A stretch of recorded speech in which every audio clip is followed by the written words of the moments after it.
The future of AI is here, and it's not from OpenAI. For the last 2 years, the AI race has looked pretty predictable. OpenAI, Google, Anthropic, billion-dollar companies fighting to build the smartest model on Earth. And the assumption was simple. Whoever builds the smartest AI wins. But something strange just happened, because one of the most talked about AI breakthroughs of 2026 didn't come from a billion-dollar lab. It came from a weird little open source project almost nobody saw coming. And weirdly, this thing might be more useful than most AI products people already pay for, because for the first time, AI is starting to feel less like a chatbot and more like an employee. A real one that remembers things, takes action, handles tasks, even works while you sleep, which sounds exaggerated until you realize what's already happening. People are quietly building AI assistants that monitor competitors, research markets, organize files, respond to messages, write reports, clone voices, and automate work that used to require full teams, sometimes from a phone, sometimes from a laptop quietly sitting in another room. And the crazy part, most people still haven't heard of it. The tool is called ClawdBot, and right now, some people believe this might be the closest thing we've seen to a real-life Jarvis. Yes, like Iron Man. But before you roll your eyes, hear me out, because underneath the hype, something genuinely important is happening here. For years, AI had one frustrating limitation. You had to sit in front of it. Open ChatGPT, ask a question, wait, repeat. Useful, absolutely, but still reactive, still limited, still basically a very smart search engine. ClawdBot changes that. Instead of waiting for instructions, it can actually do things, and more importantly, it can do them later, by itself. Let me explain. Imagine messaging an AI assistant, watch my competitors and tell me if they post something viral. Or every morning, summarize the biggest AI news. Or analyze my YouTube channel and tell me what content is working. Normally, that means opening 10 tabs, checking analytics, doing research, losing an hour. With this, the assistant quietly handles it in the background, then messages you when it's done. No babysitting, no reminders, no prompting. And suddenly, the relationship changes. You're no longer using AI like Google, you're managing it like an employee.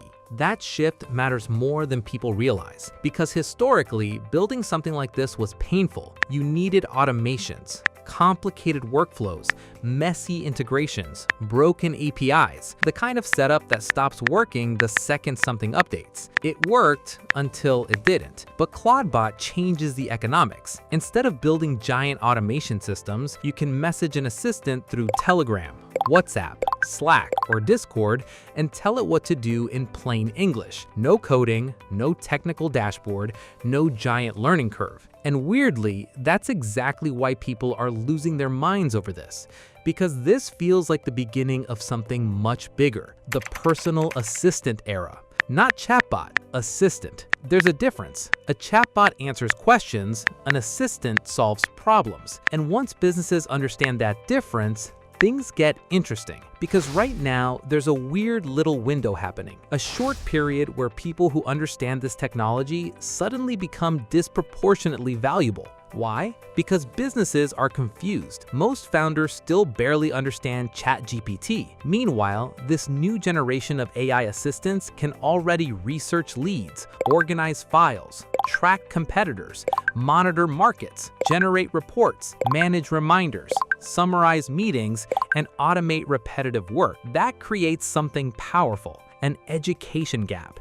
And historically, education gaps make people rich. But before we talk about the money, there's something important nobody talks about: the risks, because this part actually matters. For all the excitement, there's a problem hiding underneath the hype: security. And this is where things get weird, because the same thing that makes AI assistants powerful also makes them dangerous. Think about it. If an assistant has access to your files, calendar, messages, email, business systems, payment accounts, what happens if something goes wrong? Or worse, someone gets access to it. Suddenly, this stops being cool AI tech and becomes a real risk. Because unlike normal chatbots, these systems can actually take action. They can run tasks, move through tools, store information, access environments, which means bad setup becomes expensive fast. That's why many people experimenting with this are doing something interesting. They separate everything. Separate accounts, separate emails, separate environments, sometimes even separate computers, almost like hiring a real employee. Because honestly, that's basically what this becomes. An employee that just happens to be software. But once you understand the risks, the opportunity becomes impossible to ignore, because every time technology becomes easier, a new market opens. And this one might be massive, because most business owners are overwhelmed.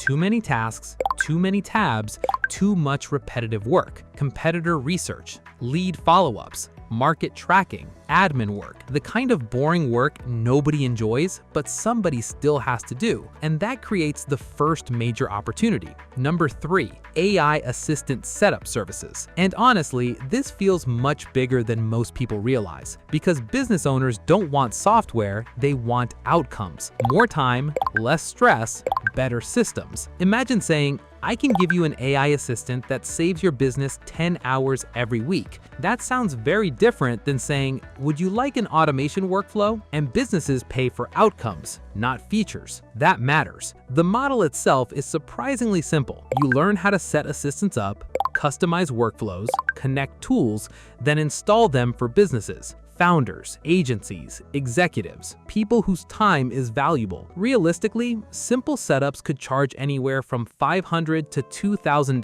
upfront. Ongoing management, $200 to $1,000 per month retainers. A few clients alone could quietly become a serious business. But weirdly, that might not even be the biggest opportunity, because the second opportunity is even more boring, and boring businesses usually make the most money. Number 2. AI education and consulting. Here's something people forget. Every major tech shift creates confusion. The internet did, social media did, crypto did. AI definitely does. And confused people pay for clarity, especially businesses, because most companies don't want tutorials. They don't want to spend months learning systems. They just want someone to explain what matters. What should we use? How do we implement this safely? That creates a consulting opportunity, teaching businesses how to use assistants, running workshops, setting up internal systems, helping teams save time. And because this technology changes quickly, companies often need ongoing help. Realistically, small workshops can charge $500 to $2,000.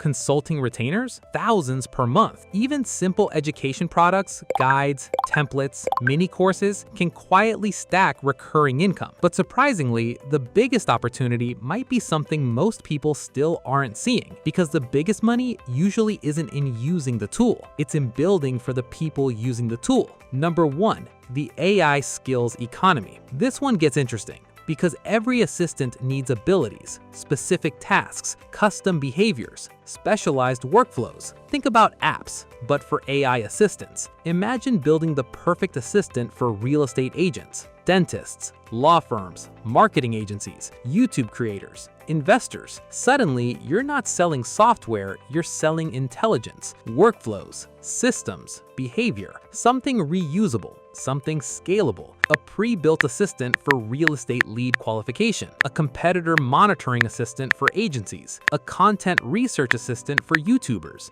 Build it once, sell it repeatedly. Subscription model, templates, licensing, recurring income. And because this market barely exists yet, the competition is still surprisingly low. Subscribe, because the next wave of AI money won't go to the loudest people, it'll go to the people who understood it first.